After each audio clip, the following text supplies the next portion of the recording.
कि आज भी हंगामा होने के आसार हैं। एडजर्नमेंट मोशन नोटिस आम आदमी पार्टी और कांग्रेस की तरफ से दिया गया है न्यामिका। बिल्कुल, देखिए अगर बात की जाए विपक्ष की, तो लगातार मणिपुर का मामला जो है वो उठाते हुए नजर आ रहे हैं विपक्ष के नेतागण जो है, और उसी के चलते आज भी कई जो सांसद है उनकी तरफ से एडजर्नमेंट मोशन नोटिस दिया गया है।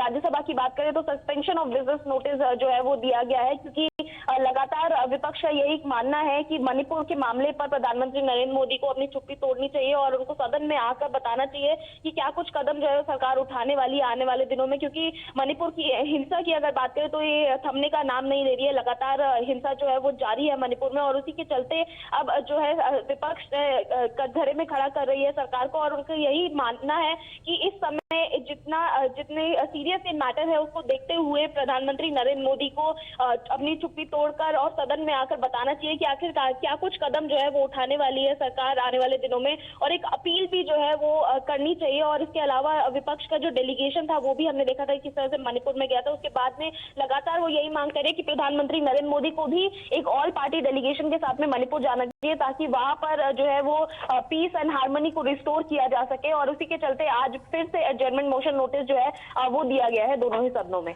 तो न्यामिका, अगर इसमें देखें तो किस तरह से जो फर्क पड़ा है या असर पड़ा है आम आदमी पार्टी को लेकर भी, क्योंकि पहले से ही संसद में जो उनके सांसद है संजय सिंह, उनको सस्पेंड कर दिया गया था, निलंबित कर दिया गया था। अब कल जो उनके एक इकलौते, जहां तक अगर लोकसभा में जो सांसद है उनको भी कल लोकसभा से हमने देखा जिस तरह से उनके अगेंस्ट भी कार्रवाई हुई, तो उनको भी जितना रिमाइंडर ऑफ द टर्म है मॉनसून सेशन का, उनको तब भी वहां पर निलंबित कर दिया गया, सस्पेंड कर दिया गया।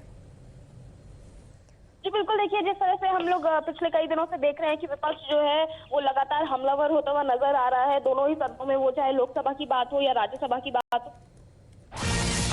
All right, Niyamika, stay on with us. We're getting some breaking inputs. Now, in the run-up to the theatre commands, Rajnath Singh, the defense minister, will table the Tri-Services Bill. Now, this bill empowers Tri-Services commanders full administrative and disciplinary powers. तो ये जो bill है ये propose करता है जहां तक designated military commanders है उन्हें अथॉरिटी दी जाती है ताकि वो सोल्जर्स को लीड कर सके, ताकि वो डिसिप्लिन मेंटेन कर सके और अपनी जो सर्विसेज है regardless of the service branch वो देते रहे। तो बताया जा रहा है ये जो inter services organisations command control और डिसिप्लिन ब्लिंड है, ये रक्षा मंत्री राजनाथ सिंह की तरफ से बताया जा रहा है आज टेबल किया जाएगा। Aishwarya is getting us more details on that. Yes, Aishwarya.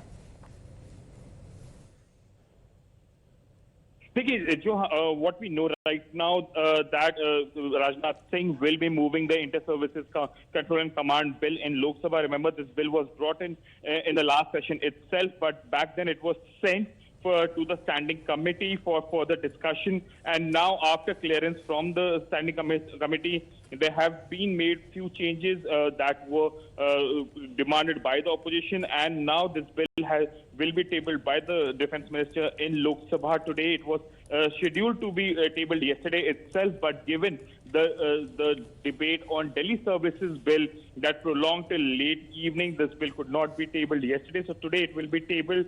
Remember, this will be a step forward toward the theaterization of Indian Armed Forces. Remember, the former CDS, the last CDS, General Bipin Rawat had come out with this formula that there has to be a theater command for better coordination among the three forces in Indian Armed Forces.